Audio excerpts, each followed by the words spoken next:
Pangarap ng kahit sinumang mga magulang ang mapag-aral ang mga anak, makakuha ng mataas na grado, makakuha ng scholarship at makapagtapos ng kolehiyo.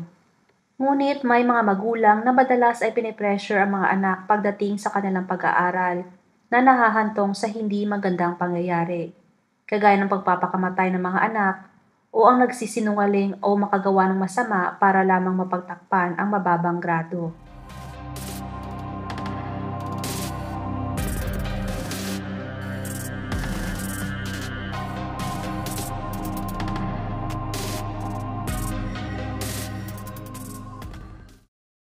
Si Brenda Powell ay nakatira sa Akron, Ohio. Pagkatapos nitong makapag-graduate sa University of Akron, ay agad itong nakapagtrabaho bilang Child Life Specialist sa Hematology at Oncology Unit sa Akron Children's Hospital sa loob ng 28 years. Napakadedikado nito sa kanyang trabaho. Siya ang naging founder ng kanilang hospital sa Teen Oncology Program at lagi itong may oras sa kanyang asawa at mga anak. Ngunit ang isang maalagang asawa at mapagmahal na ina sa kanyang mga anak ay nauwi sa biglaang pagtatapos ng kanyang buhay dahil sa mismong anak na si Sydney Powell. Si Sydney ay isang mahusay na mag-aaral nung nag-aral siya sa St. Vincent St. Mary High School sa Akron at naglalaro ito ng soccer. Mataas ang kanyang grades at ang kanyang general average, kaya sobrang ipinagmamalaki siya ng kanyang ina na si Brenda at ng kanyang amang si Steve. Nung dumating ang oras na mag-aral na si Sydney ng college ay pareho nilang pinili ang Mount Union University dahil sa maliit na ang campus nito at dahil sa gusto ni Sydney na malapit lang siya sa kanilang bahay. Dahil ang Alliance Ohio campus ng nasabing university ay 1 oras lamang ang layo mula sa kanilang bahay. Nakasama si Sydney sa Presidential Scholarship kaya mas lalong natuwa ang kanyang mga magulang dahil sa konti na lang ang babayaran sa kanyang tuition fees. Nagsimula itong mag-aral noong September 2018 at tumira sa dorm ng university at uuwi lamang sa kanila pag wala itong pasok. Lagi itong umuwi sa kanila at dahil sa malapit din si Sydney kay Brenda. Katunayan ay tinuring na best friend ni Sydney ang kanyang ina, ganon sila kalapit sa isa't isa. Gumamit ang pamilya Powell ng Life 360 app na nagpapahintulot sa mga user na subaybayan o malaman ang kinaroroonan ng bawat isa sa kahit na anumang oras. At dahil sa matalino at nakakuha ng scholarship si Sydney ay buong tiwala ng kanyang mga magulang na mas lalo itong mag-aaral ng mabuti at magsumikap para mapanatili ang kanyang scholarship. Ang Mount Union University ay may sariling app na pwedeng gamitin ng mga estudyante o ng mga magulang para ma-check ang progress ng mga anak sa college. Ngunit madalang nila itong ginagamit dahil na din sa tiwala nila kay Sydney. At dahil sa ayaw din nila ma-invade ang privacy ni Sydney sa pamamagitan ng pag-check sa kanyang progress sa paaralan, at hindi rin nagbibigay ng update si Sydney sa mga magulang tungkol sa kanyang grades o performance sa school kahit na umuwi ito sa kanilang bahay noong summer ng 2009. Nagtrabaho si Sydney noong summer sa Akron Rubber Ducks, isang local baseball team at na-assign siya sa kids zone. Umuwi ulit sa kanilang bahay si Sydney ng winter break at nag-celebrate ng Christmas at New Year kasama ang buong pamilya. January 2020 ay bumalik ito sa Mount Union, ngunit sa pagkakataong ito ay nagkaroon na ng problema. Dahil noong December 2019 ay na-expelled na pala sa university si Sydney. Dahil noong fall semester ay bumagsak pala ito sa 3 sa 4 niyang subjects. Ang resulta ay nakatanggap si Sydney ng notice of expulsion. Yes. Okay, what is that document? This would be the letter indicating that Sydney was suspended. Okay, so that's a suspension letter. That's the letter that's sent to students? Yes. Okay. And that directs them on who to contact if they want to appeal or to address what's going on? Yes. Okay. And Ms. Gaffney, who is that letter specifically to? This is to Sydney. Now, you mentioned that this letter of suspension is sent via certified mail. Is there a tracking system that Mount Union uses to ensure that that student has proper notice? Is there a signature? There is a signature required. Okay. Yeah. And you mentioned that once a student is suspended, they wouldn't be allowed back into the dorms. Can you explain the process of who's allowed in the dorms and who's allowed to use Mount Union's facilities as a student? So to live on campus, you have to be enrolled as a full-time student. And part of that suspension, that student will lose access to all of those availabilities. Yes. Okay. Gayunpaman ay bumalik siya sa Mount Union noong January at ipinagpatuloy ang ilusyon na nag-aaral pa rin ito sa university. Walang kaalam-alam ang kanyang kasama sa kwarto na si Lauren na best friend niya nung high school. Katapusan ng February ay sinabi niya kay Lauren na siya ay pansamantalang lilipat at may kailangan lang siyang ayusin, ngunit ang katotohanan ay pinapalis na si Sydney sa kanilang dorm. Sa isang personal meeting, ang college administrator ay nagsabi na sa kanya na kailangan na niyang umalis sa dorm at i-terminate na ang kanyang keycard access. Ms. Gaffney, at some point did you yourself meet Sydney Powell? I did. Okay. And what happened? Were you able to contact Ms. Powell? I was. And Okay. Sydney came over to the office. Okay, can you describe that interaction? I think when she first came in, I said, Sydney, there seems to be some confusion. It seems as though you haven't moved out of your residence hall yet, from what I can tell. But you're not enrolled this semester. You're not a student here this semester. And at first she replied to me that, oh, I am, but I'm still a student here. And that's when I actually addressed the fact that the suspension, I said, Sydney, you received a suspension letter that you signed for. And so we spoke a little bit further, and she said, well, yes, she had, but she had been hoping to get things changed or fixed, and so she had been trying to work things out. So she did acknowledge that she knew She did about her acknowledge suspension. then that she knew she was suspended. Noong sinabi ng admin na tatawagan ang kanyang mga magulang para ipaliwanag ang sitwasyon ni Sydney, ay agad itong nagsabi na naipaliwanag na niya sa kanyang mga magulang at alam na nila ang nangyari. At dahil sa kadalasan sa mga private universities ay direktang kinakausap ng paaralan ang mga magulang tungkol sa grades o problema ng anak sa mga magulang, at ito ay mas lalong nagpapastress kay Sydney. At dahil sa nung high school ito ay mataas ang kanyang grades at nakakuha pa ng scholarship, kaya ayaw ni Sydney na ma-disappoint ang mga magulang. At para hindi mabuking, katapusan ng February ay sa hotel ito tumira para mapanatili ang kanyang ilusyon at maipakita sa kanyang mga kaibigan at magulang na walang maibang nangyayari sa kanya. Walang kaalam-alam ang mga magulang ni Sydney sa mga nangyayari dahil sa magaling itong magtago. February 25, 2020 ay nag-text si Brenda kay Sydney at nagsabing, "Bakit lagi akong nakakaramdam na niloloko mo ako? Tandaan mo, kailangan mong ma-maintain ang grades mo upang mapanatili ang iyong scholarship." Na sinagot naman ni Sydney ng, "Maganda ang grades ko, maraming salamat." Nasabi yun ni Brenda siguro ay dahil sa nakakaramdam na ito na may hindi magandang nangyayari o naghihinala na ito. Binuksan ni Brenda ang college online portal ng Mount Union. Ngunit hindi makapagbukas si Brenda. Kaya sinubukan din ni Steve ang portal para i-check kung may karagdagang babayaran pa sila sa paaralan at lumabas ang access denied. Tinanong niya si Sydney sa kung bakit hindi siya makapasok sa portal. That something might be going on with Sydney and Mount Union? The only thing that I knew is when I tried to sign on to the like their whatever app that they have on the website, it kept kicking me out. Why were you trying to get into that portal? Seeing because the 529 plan didn't cover all the tuition for the year, so I had to make a personal check. Okay, So I had to see how much that was. okay. And when you had difficulty logging onto that portal, what did you do? I asked Sydney what was going on about it. Okay, and what did she say? There was a mistake with Mount Union, Okay, and she'd look into it. okay, and at that point you had no reason not to trust what Correct. she's telling you. Correct. Walang rason na hindi maniwala si Steve sa anak dahil sa pagkakatiwala nitong anak at laging mataas ang kanyang grades. March 3, 2020 ay nakatanggap si Steve ng tawag mula sa Mount Union at agad na sinabi sa kanya na si Sydney ay hindi na naka-enroll sa college at na-expel dito. At nung tinanong niya ang staff sa kung kailan pa siya na-kick out, ay sinagot siya ng staff na si Sydney na lamang ang kanyang tanungin. I believe Mount Union called me. They called me, and the conversation was that Sydney wasn't enrolled anymore. And then I asked for how long, and they said, "You have to ask her." Okay, and I'm sure that came as a shock to you. Yes. And again, they said you have to ask. I know it sounds cold, but they're saying you have to ask her because they can't give you any more information, right? That was my assumption. Chinek ni Steve ang Life 360 app para tignan kung nasa bahay bang anak.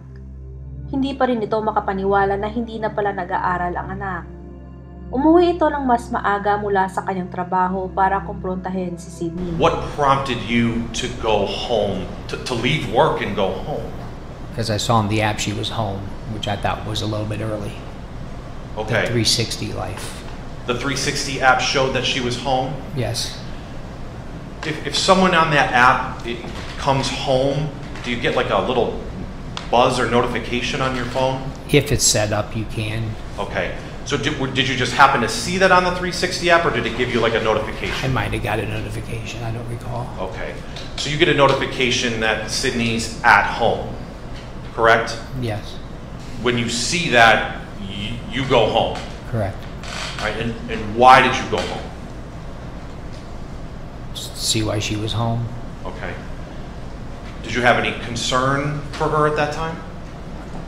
Just because Mount Union said she wasn't enrolled, but no, I was just going to go home and see why she was home so early. And Okay. And did you take your phone with you when you went home? no, And why not? I just left it at work so the 360 app wouldn't show me coming home. Sadyang iniwan ni Steve ang telepono sa kanyang trabaho para hindi makita ni Sydney na pauwi ito sa kanilang bahay. Dumating si Steve sa kanilang bahay bandang 11:30 ng umaga at naabutan niyang mag-isa si Sydney. Sinabi ni Sydney sa kanya na may maliit na problema siya sa kanyang paaralan, ngunit naka-enroll pa rin daw siya at pumapasok sa iba niyang klase kasama ang kanyang kaibigan at ka-roommate na si Lauren. She was essentially still enrolled but just having some trouble. I don't know if she used the word trouble, but And again, I don't want to put words in your mouth. You tell me. Yeah, What did she say? She was, again, I don't remember the details, but I remember she said she was still going to some of her classes with her friend Lauren. You remember telling her that, you you can't run away from your problems. You have to face them. I You said remember? we'd go through, let's get through this semester, and if you needed to take the summer off or we would work through it. I remember she said, all her friends have their shit together and she doesn't, and I told her, no, that's not true. She said she didn't. Sydney said, I don't have my shit together, but my friends do. Yeah, she didn't know what she wanted to do, it sounded like. Sure. Pakiramdam ni Sydney ay napakalaking failure niya at na-disappoint ang kanyang pamilya sa kanya. At hindi niya alam sa kung paano niya i-handle ang nararamdaman at matagal na niyang tinatago. Agad na tinawagan ni Steve si Brenda na agad namang umuwi galing sa kanyang trabaho. At umalis si Steve sa kanilang bahay bago pa man nakarating si Brenda. Si Brenda ay mas sensitive ngunit maunawain ito at mahaba ang pasensya. Dahil nga sa klase ng trabaho niya na laging kinakaharap ay ang mga bata at teenager na may mga malulubhang sakit. Kaya alam ni Steve na matutulungan din ni Brenda ang anak sa kung ano man ang pinagdadaanan nito. Sa mga sumunod na oras ay magkausap pa sa text si Brenda at Steve.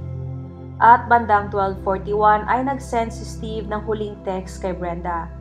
At yun na pala ang pinakahuling mensahe na maisisend niya sa asawa. Sa message ni Steve ay nagtanong siya kay Brenda kung ano ang pinag-usapan nila ni Sydney. Ngunit wala na siyang natanggap na reply mula kay Brenda. Tumawag si Brenda sa admin office ng Mount Union, ngunit sa mga oras na yun ay walang sumasagot. Nakapag-iwan pa ng voice message si Brenda sa admin office ng Mount Union para itanong sana ang status ni Sydney. Noong dumating sa office sila Michelle Gaffney at Dean Fraser ay agad nilang tinawagan pabalik si Brenda. At base sa phone record ay nagpapakita na sinagot ni Brenda ang tawag ng 12:36. Dean Fraser was sitting at his desk and I was sitting next to it. He dialed. The phone was answered, and Mrs. Powell answered. You say Mrs. Powell, is that Brenda who answered? Brenda answered, yes. Okay. And what did you tell Brenda at that time? So Dean Fraser was speaking and simply said, Brenda, this is Dean Fraser. I'm sitting here with Michelle Gaffney, our associate dean of students. We're returning your call, and that's about as far as we got. Did Brenda respond to that introduction at all? Yeah. Okay, Yes. what did she say? I think he asked, "Is this Brenda Powell?" Oh, okay. And she said yes, and then he identified himself. Okay. And Miss Gaffney, what happened next? there was a very large or a very loud sort of thud sound, like a pounding or a thud, accompanied by a pretty loud scream. And the scream might have actually been first, and then the thud. Okay. As I think about it, and then there was sort of an expulsion. The other sound that I heard at that same time, or right after, was sort of an expulsion of air, like the air was knocked out of somebody. Okay. I'd always heard that expression of the air being knocked, having the wind knocked out of you, but I didn't. That's actually what it sounded like. And then several more repeated thuds. I don't know how to describe the sound. No, and that's okay. And you and Mr. Frazier could hear this from the other end of the phone. It was on speakerphone, right? Okay. Yeah. Did you hear any communication during these thuds? Just the screaming, and so we were both talking into the phone, saying, what's happening? Are you okay? Do you need help? What's going on? Yeah, can you describe your mindset at this time? It very definitely felt like someone was being attacked. Naputol ang tawag matapos makarinig ng 7 malakas na kalabog at sigaw ang mga nasa admin office sa kabilang linya ng telepono. Tinawagan nila ulit si Brenda ngunit hindi ito sumagot.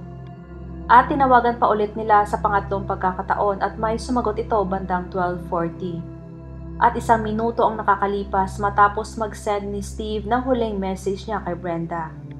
Noong sinagot ang telepono ay agad na nagtanong si Dean na, Brenda, ikaw ba yan? Andyan ka ba? At may sumagot na, oo, ako ito, si Brenda. Ngunit ang boses ay hindi si Brenda kundi boses ni Sydney. Okay, did you recognize that voice on the line? Yeah. Okay, was that Brenda It Powell? was not Brenda. Who did you recognize that voice to be? I was sure it was Sydney. Both Dean Frazier and I looked at each other and sort of shook our heads at each other and said, that's not Brenda. And he then said, Sydney, I think this is you. This is not Brenda. And what happened next? The phone went dead. Okay. And Ms. Gaffney, what did you do next? We called the Akron police. By that point, I had the phone number up and the address, and so we called the Akron police and indicated we felt there was some sort of situation at this house and that they needed to send someone right away. They were on the phone, and there was a lot of screaming going on, so he couldn't really say if it was like a physical fight, but just heard like a lot of yelling and screaming going on, and then he tried calling back twice, and there was no callback. At sa isang iglap, ang tahimik na bahay ng pamilya Powell ay ang naging scene of the crime. At bago pa man makarating ang mga pulis, ay binasag ni Sydney ang kanilang bintana para ipalabas na pinasok ang kanilang bahay. At yun din ang naging kwento niya sa mga pulis na may pumasok sa kanilang bahay at sinabihan siya ng kanyang ina na tumakas. May nakitang dugo sa labas ng kanilang pintuan na malapit sa nasirang bintana, na nagpapakita na sinira lang ang bintana matapos maisagawa ang pagpatay. 12:51 ay nakatanggap ng tawag si Steve mula sa isang kaibigang detective na nakarinig na kinakailangan ng pulis sa bahay nila Brenda. Agad na tumawag si Steve sa kanilang bahay at sinagot yon ng umiiyak na si Sydney noong nalaman na may paparating ng mga pulis at sinabi sa ama na pinasok ang kanilang bahay. Naabutan ng mga pulis na hysterical si Sydney at humiga ito sa sahig na naka-fetal position habang umiiyak habang nagsisingkin na sa kanya ang mga nangyayari. Isang kawali ang nakita sa sahig sa master's bedroom at isang duguang kutsilyo. Ang kawaling ginagamit ni Brenda para ipagluto ang kanyang pamilya ay ang siya rin palang ginamit sa pagpatay sa kanya. Ayon sa forensic pathologist, namatay si Brenda dahil sa malakas na pagkakapalo sa kanyang ulo ng kawali at sa natamong saksak.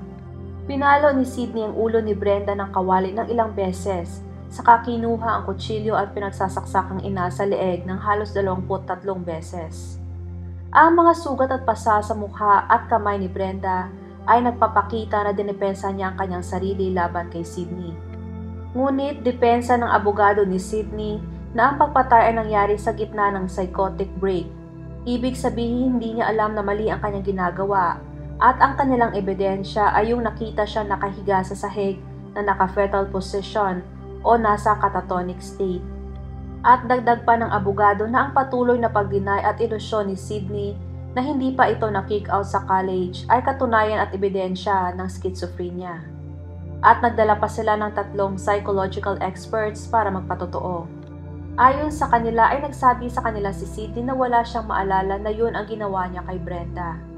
Ayon sa kanya, ang huling naalala niya lang ay yung nakaupo silang pareho ni Brenda sa couch habang kinukumpronta siya ng ina. Dagdag pa niya na tumayo siya at pumunta sa kanilang basement at sunod doon ay wala na siyang maalala pa. Nagpatawag pa sila ng isang clinic psychologist witness para muling labanan at nagtestify na na-diagnose si Sydney ng borderline personality traits at anxiety disorder. Ayon sa ibang psychologist ay pinipeke ni Sydney at nagkukunwari itong wala siya sa tamang pag-iisip para maiwasan ang mabigat na sentensya na sinang-ayunan naman ng mga jury. September 20, 2023, si Sydney Powell ay napatunayang nagkasala sa kasong purposeful murder, felony murder, felonious assault at tampering with evidence. Pinatay niya ang kanyang ina at sinubukang pagtakpan nito. September 28, 2023, ay sinentensyahan si Sydney ng 15 taon hanggang habang buhay na pagkakakulong. At nasa 38 ang edad nito pag nabigyan ng parol. Is there anything you want to say to me at this time?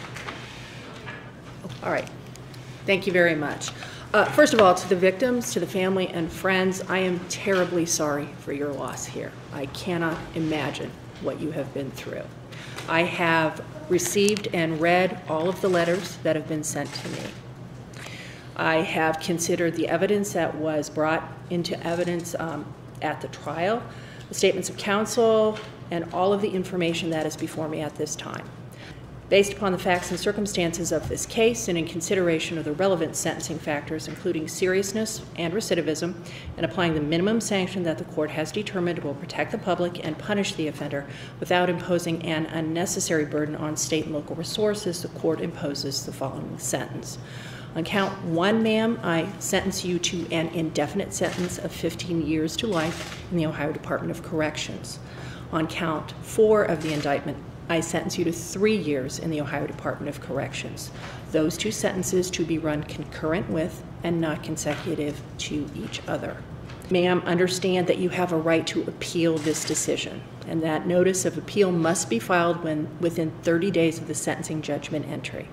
Your attorney has indicated to me that you are without funds to hire an attorney to represent you for appeal. Is that correct? And you wish for me to appoint counsel to represent you? Yes, sir. All right. I will do that, and we will try and get that done before you leave the Summit County Jail. Ma'am, I will not fine you. I will not assess you court costs in this matter. Good luck to you, Ms. Powell. Thank you. We're adjourned. Dahil sa pagtatago sa kanyang mga magulang at sa takot na ma-disappoint ang mga ito, ay humantong sa hindi maganda ang naging kapalaran at buhay ni Sydney. Makukulong ito at mahihiwalay sa pamilya. Dagdag pa doon ang sakit at trauma na idinulot niya sa kanyang ama at kapatid na naiwan. Nawala ng ama ni Sydney ng asawa at anak, at nawala ng ina at kapatid ang kanyang kapatid na lalaki.